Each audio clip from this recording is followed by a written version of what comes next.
Welcome back to 303 and Junior English, and we now turn in your hymnals to 1356, 1357, the Stanley Kunitz poem, Halley's Comet.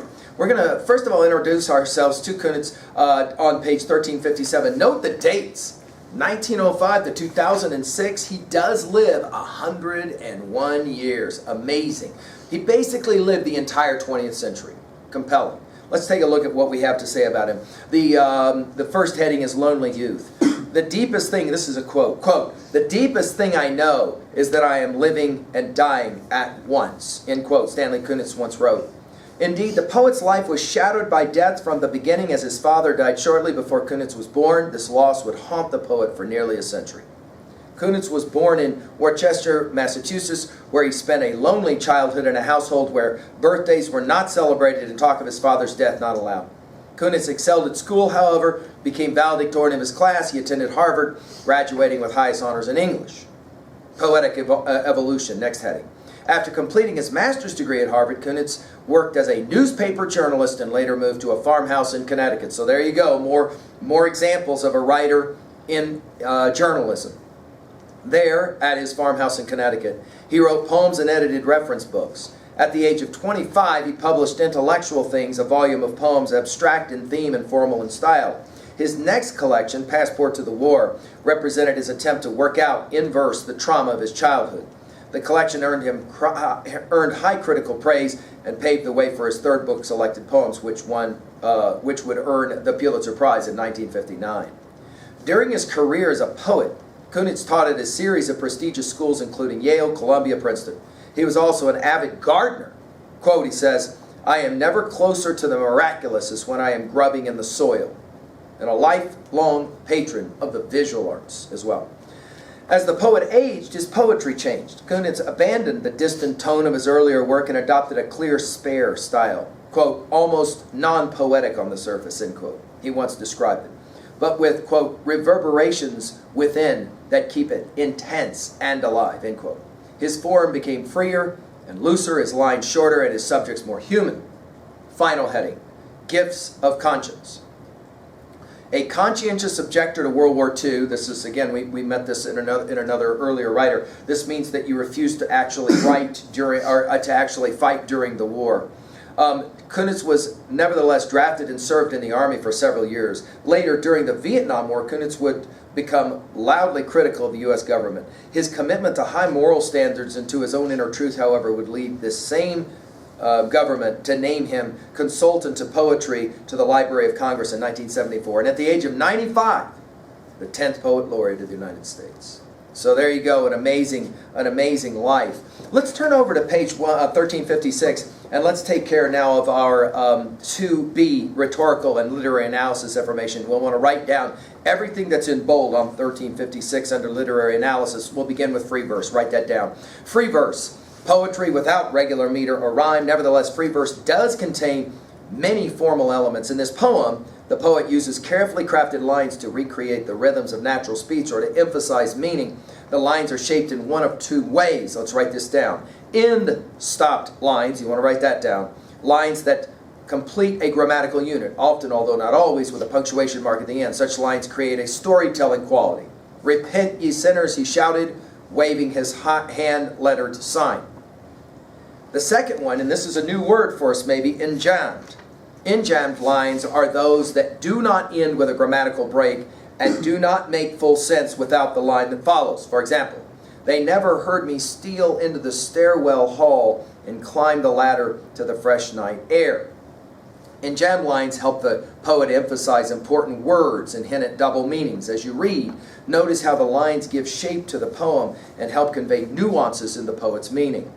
Under reading strategy, we're going to read here, poets writing in free verse often use subtle techniques to emphasize important details. As you read Halley's Comet, identify key details, especially changes in verb tenses and tone or emotional attitude. Consider whether these changes signal a shift in meaning, a shift in point of view, or both. And then you've got a chart there next to you to kind of help you do that. Study your 3 vocab words because they are going to end up on the exam as well at the bottom of 1356. Let's turn over now to 1358. Let's read the background information for Halley's Comet real quickly. Halley's Comet is the most famous of the periodic comets appearing in the Earth's skies every 75, 76 years. This poem centers on its arrival in 1910, when the poet was 5 years old. The poem also reflects the poet's loss of his father, who died shortly before Kunitz was born. Like much of Kunitz's work, the mood is simultaneously one of darkest doom and brightest hope. And this is what makes Kunitz one of our great poets, because he can somehow pull that dance off where he can be both sad and hopeful at the same time. All right, let's go ahead and go to the poem now. We'll read it, and then we'll be interested in a level 1 read when we get finished. So pay attention, here we go. Halley's Comet by Stanley Kunitz. Miss Murphy, in first grade, wrote its name in chalk across the board and told us it was roaring down the storm tracks of the Milky Way at frightful speed, and if it wandered off its course and smashed into the earth, there'd be no school tomorrow. A red-bearded preacher from the hills, with a wild look in his eyes, stood in the public square at the playground's edge, proclaiming he was sent by God to save every one of us, even the little children. "Repent, ye sinners," he shouted, waving his hand-lettered sign. At supper, I felt sad to think that it was probably the last meal I'd share with my mother and my sisters, but I felt excited too, and scarcely touched my plate. So Mother scolded me and sent me early to my room. The whole family's asleep except for me. They never heard me steal into the stairwell hall and climb the ladder to the fresh night air. "Look for me, Father, on the roof of the red brick building at the foot of Green Street. That's where we live, you know, on the top floor. I'm the boy in the white flannel gown, sprawled on this coarse gravel bed, searching the starry sky, waiting for the world to end." All right, so now let's turn. This is a remarkably crafted little poem, and as a number of these poems we've been studying, we said they move from the simple to the complex. So let's kind of pay attention to the way this poem plays games. First of all, let's just jump to 2B really quickly. And notice that we've got 2 stanzas. Did you see this here? So we've got a stanza break at line 29 that we're going to want to pay attention to. And of course, as we've already said, we're going to be paying attention to the ways in which tense shift is going to play games with us. Now we know from our background information that we're talking about the year 1910 when Halley's Comet appeared.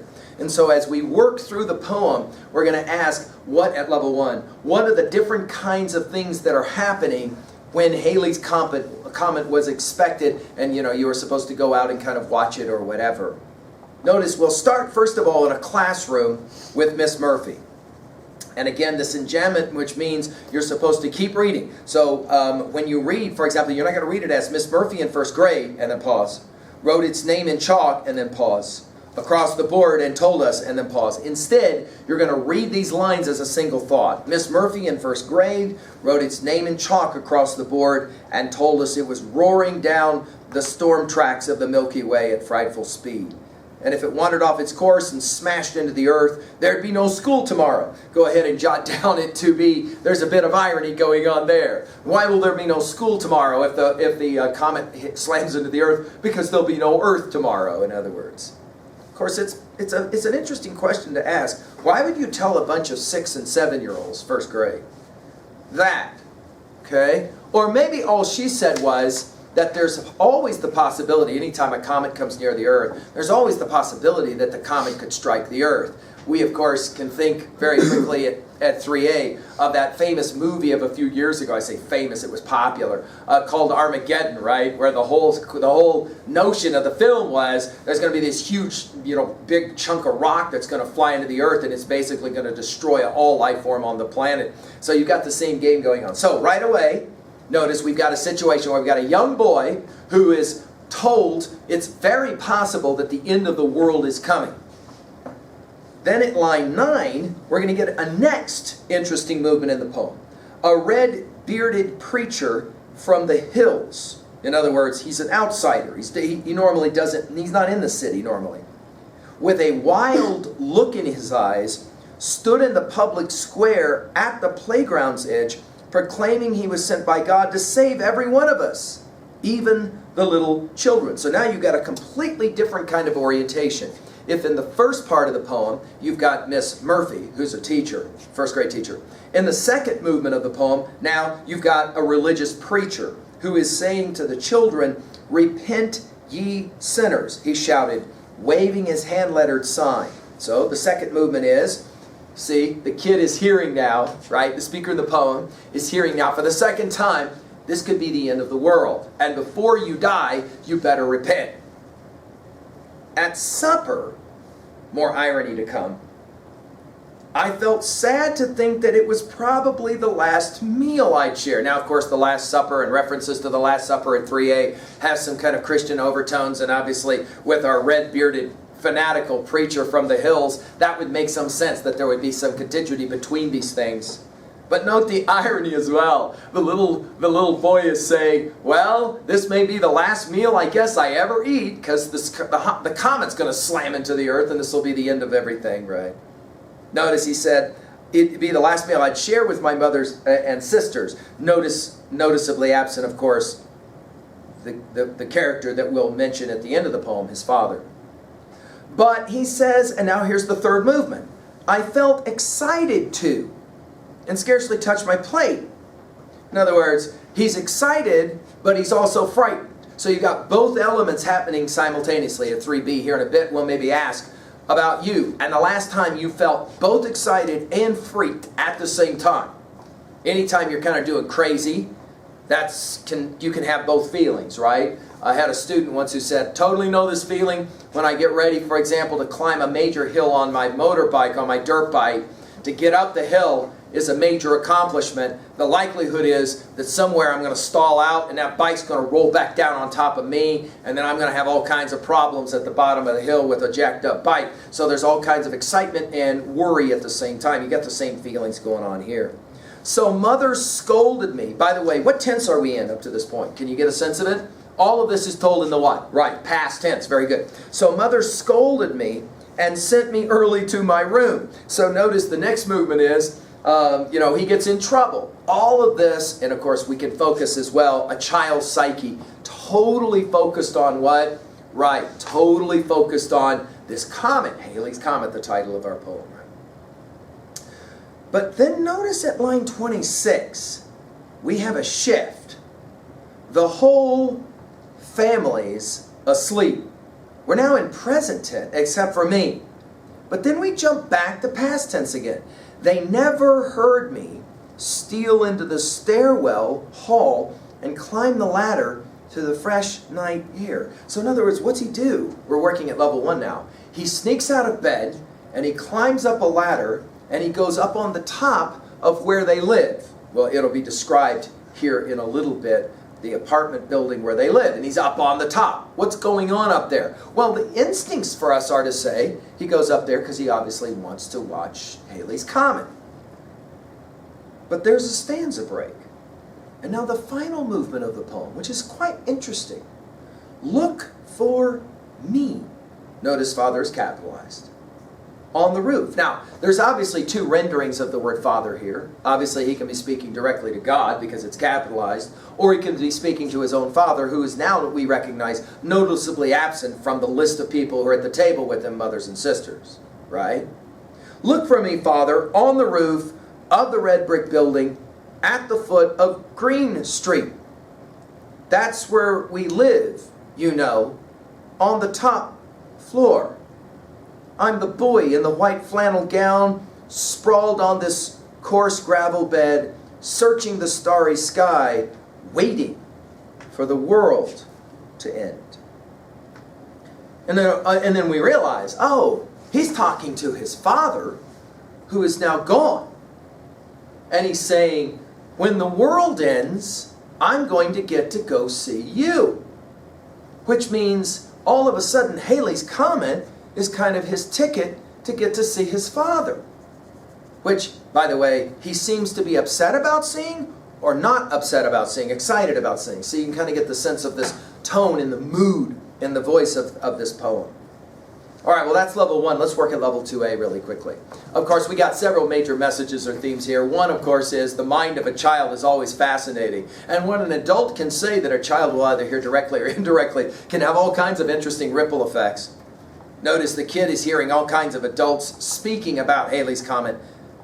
A second major message here, of course, is that children, and all of us to that degree, have the ability to sometimes turn tragedy into some kind of potential reward. Notice at the end of the poem, the young boy is ready to meet his father. His father, of course, already passed. Of course, this poem seems to suggest as well the way that we have to learn to accept, don't we? The inevitabilities of life. The death of a parent, the coming of a comet. Life is about living and learning to live with the challenges that are ours. Most of those challenges, many of those challenges, we can't undo. We're kind of stuck with them, and we have to kind of learn how to live with them. And that obviously is deeply problematic, especially in the life of a child. Let's turn now to 2b really quickly, and of course you have, as we have already said, several fascinating things happening here. The tense shift at line 26, bringing the reader into the experience, and then of course at line 30, look for me, Father, on the roof. I'm the one waiting for the world to end. I'm waiting for whatever is going to happen next for me. Again, we have this notion of enjambment as well, and the emphasis on certain words. Like, for example, notice this, look for me, Father, capitalized Father, on the roof of the red brick building. That's where we lived, you know, on the top floor. Okay. Finally, let's relate this poem to ourselves, first to other texts, and then, of course, to ourselves personally. When we think about other titles, other texts that we know of, what is for you your favorite title about the end of the world or the possible end of the world? R.E.M. had a song years ago, it's the end of the world as we know it, and I feel fine. We have lots and lots of movies where there's imagined ends of the world. What is that one for you? I mean, just a few years ago, Nicolas Cage made a film called Knowing that ends up at the end of the film with the end of the world. What is for you your favorite films? And let's ask this question as well about titles. I've had juniors that read this poem, and then when I ask this question, they're like, yeah, you're right.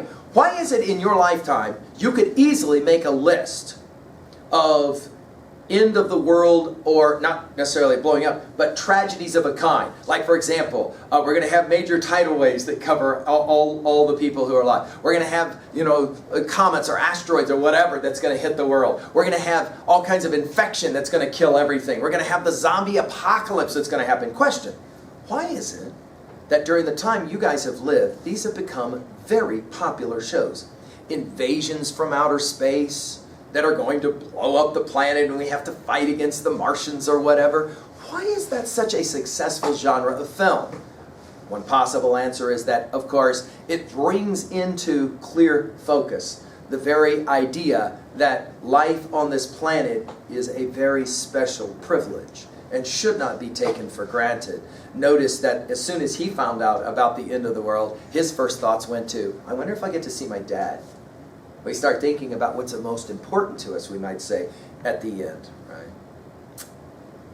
Of course, let's jump to 3b really quickly and how you relate to something like this. There's two ways, obviously, to read this poem. We can think about the end of the world as in the end of the world, or we can think about the end of our known world. Think about how the death of someone you love is the end of your world in a profound way, right? I mean, it's not like it's the end of the world. It's just the end of your world as you know it. And then you have to kind of come to terms with that. Let's ask another 3B question. In your life, what has been the most profound single end of the world or changing of the world kind of moment for you? Was it a death? Was it a birth? Was it an injury? Was it some success? And how did it shift and change a lot about the way you saw your world?